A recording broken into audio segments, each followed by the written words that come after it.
Hello again. We'll just see how today's recording goes because I wanted to share about another step in the process of how to address a self, and in particular the self that I've been describing for the past couple of videos, which I actually don't think it's one self. I think there's a few tucked in there, but I feel like I've busted open the whole lot. Like, almost like, when you get a cluster of spiders in a nest and out they come, like lots of them. So it's kind of like that. First thing I want to say is that I realise, the tension that these selves were causing in me. Like, it was using up a lot of energy, a lot of energy, just being high and upbeat and full on and just, in this pattern of being inspiring. And after speaking with another teacher, Leslie, today, it occurred to me that I'm not blaming teaching, but, I used to be full-time teacher and I don't want to go back to it. I really, really don't. And I'm sure parents of young children will understand this same thing. It requires so much energy, to be so upbeat and positive and full on, and particularly in a classroom where you've got a lot of dynamics and personalities, and it's very taxing. And honestly, most teachers, burn out. They don't have to be in a tough teaching job, like what I was dealing with behavioural issues. But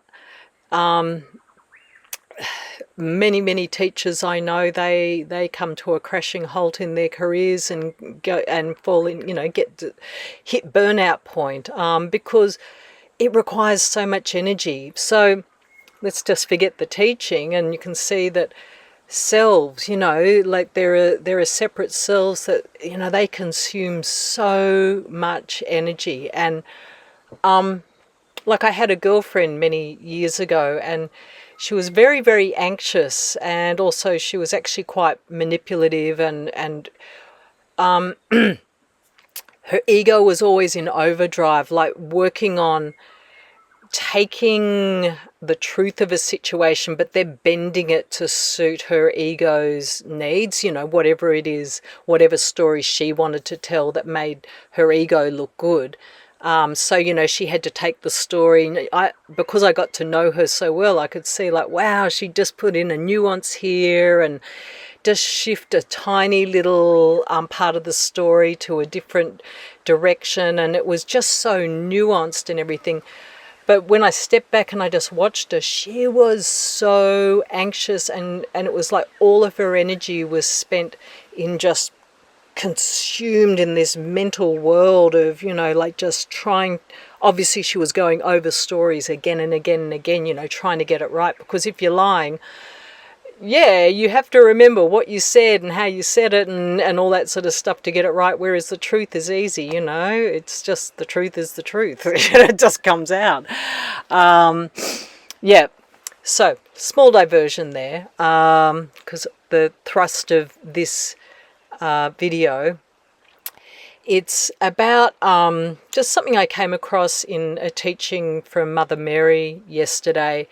And she really, and I will attach this link, but she really goes into the nuts and bolts of the process of dealing with selves. And, look, I'm not going to explain the whole lot, but there was many points that jumped out to me. But what really, really helped me was, I've always understood, we need to sort of go in and see, what is the belief of this self? What's the core of what this self is thinking, and to get into those beliefs. And then she was talking about then coming up with a neutralising statement, something which takes it all away and turns it into a positive. And I know Kim has told stories about this previously, and I don't want to say Kim's stories because they're his, but I'll describe mine.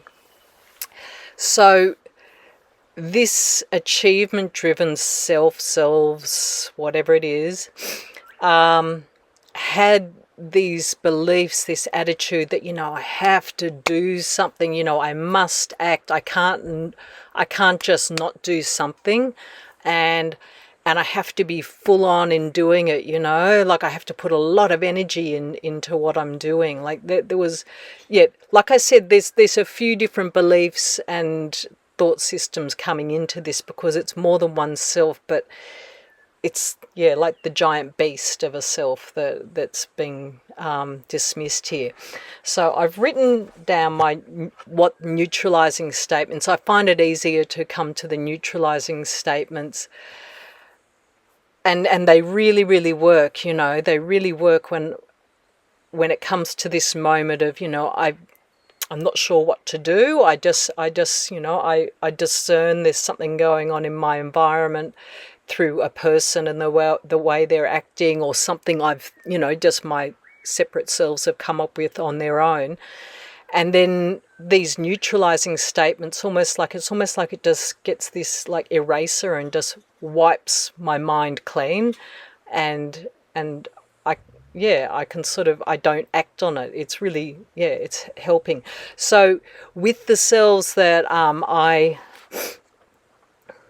I've had, these are the neutralizing statements that I've come up with. So what the first one is, maybe two I can put together. Oh no,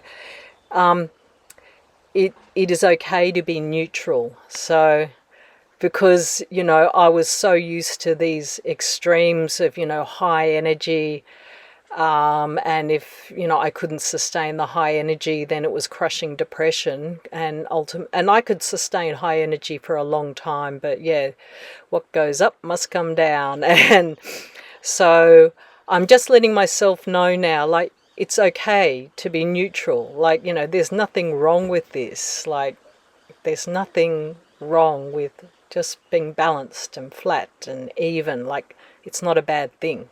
So I just tell myself it is okay to be neutral. And so now there's another neutralizing statement, which is, it is okay to do nothing.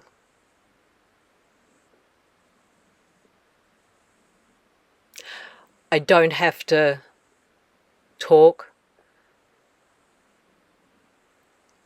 I don't have to do anything, like there's no onus on me to do anything. And I'll just leave that one and let that stand as it is. Like, it's okay to do nothing. Boy, it's such a bizarre thing. Like, I even tell myself that, and, this memory of how it was, like, I just felt like I had to do something all the time. Even though I got quite good at sort of relaxing and everything, like, there was still like this like, you've got to do something. I do not have to change myself for the world. So, and the world and its demands ask for us to change ourselves constantly, that we're expected to adjust, or we think, that there is projections all the time on what we should and shouldn't do.